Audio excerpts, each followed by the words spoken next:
పన్నీర్ బుర్జీ చేసుకుందామా? సింపుల్గా ఉంటుంది మరియు టేస్టీగా ఉంటుంది కదా. ప్రాసెస్ చూద్దాం రండి. ముందుగా పన్నీర్ని ఇలా స్లైసెస్గా కట్ చేసుకొని ఇలా చిన్న చిన్నగా చేత్తో నలిపేసుకోండి. మళ్ళీ పౌడర్లా చేసుకోకుండా వీడియోలో చూపిస్తున్న విధంగా చేసుకోండి. తర్వాత ప్యాన్లో కొద్దిగా ఆయిల్ హీట్ చేసుకొని, ఆయిల్ హీట్ అయిన తర్వాత ఇందులోనే జీలకర్ర ఆవాలు వేసుకొని ఫ్రై చేసుకోండి. ఇవి ఫ్రై అయిన తర్వాత ఇందులోనే చిన్నగా కట్ చేసుకున్న ఒక మీడియం సైజ్ ఆనియన్, అలానే 2 గ్రీన్ చిల్లీస్, కరివేపాకు వేసుకొని ఫ్రై చేసుకోండి.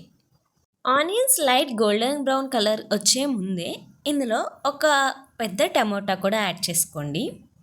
చిన్నవైతే ఓ 2 టమోటాలు వేసుకోండి, పెద్దదైతే ఒకటి వేసుకోండి సరిపోతుంది. ఇప్పుడు ఈ టమోటాను కూడా బాగా మెత్తగా మగ్గించేసుకోండి. ఫ్లేమ్ని లోలో పెట్టుకొని మగ్గించుకోండి, మనకి మెత్తగా మగ్గిపోతుంది.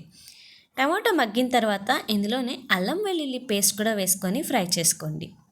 అల్లం వెల్లుల్లి పేస్ట్ మనకి పచ్చివాసన పోయిన తర్వాత ఇందులోనే కొద్దిగా పసుపు, అలానే కొద్దిగా సాల్ట్, మీ కారానికి తగినట్లుగా కొద్దిగా కారం వేసుకోండి. ఆల్రెడీ పచ్చిమిర్చి వేస్తున్నాం కదా, కొంచెం చూసుకొని తగ్గించుకొని వేసుకోండి కారం. ఇవన్నీ వేసుకున్న తర్వాత ఒక 2 మినిట్స్ అలా ఫ్రై చేసుకోండి, ఫ్లేమ్ని లోలో పెట్టుకొని.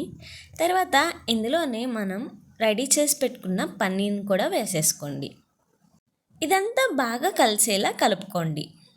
పన్నీర్ అంటే ఇష్టం లేని వాళ్ళకి ఇలా చేసి పెట్టండి, అంటే పెద్దగా తెలియదు. మనము క్యూబ్స్గా వేసి కర్రీలో వేస్తాం కదా, అలా వేస్తే కొద్దిగా లోపల చప్పగా అనిపించి చాలా వరకు కొంతమంది అయితే తినరు కదా. అలాంటి వాళ్ళకి ఇలా ట్రై చేసి పెట్టండి, ఖచ్చితంగా నచ్చుతుంది. ఇప్పుడు ఇందులోనే కొద్దిగా ధనియా పౌడర్, అలానే కొద్దిగా గరం మసాలా వేసుకొని ఒకసారి మిక్స్ చేసేసుకోండి. ఫైనల్గా ఒక 2 మినిట్స్ ఫ్రై చేసుకోండి సరిపోతుంది.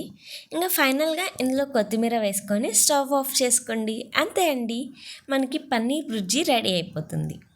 ఇది మీకు రోటీ చపాతీలోకి అయితే చాలా సింపుల్గా టేస్టీగా ఉంటుంది. ట్రై చేయండి. ట్రై చేస్తే మీకు ఎలా కుదిరిందో కమెంట్ చేసేయండి. నచ్చితే లైక్ చేసి సబ్స్క్రైబ్ చేసుకోండి. Thank you.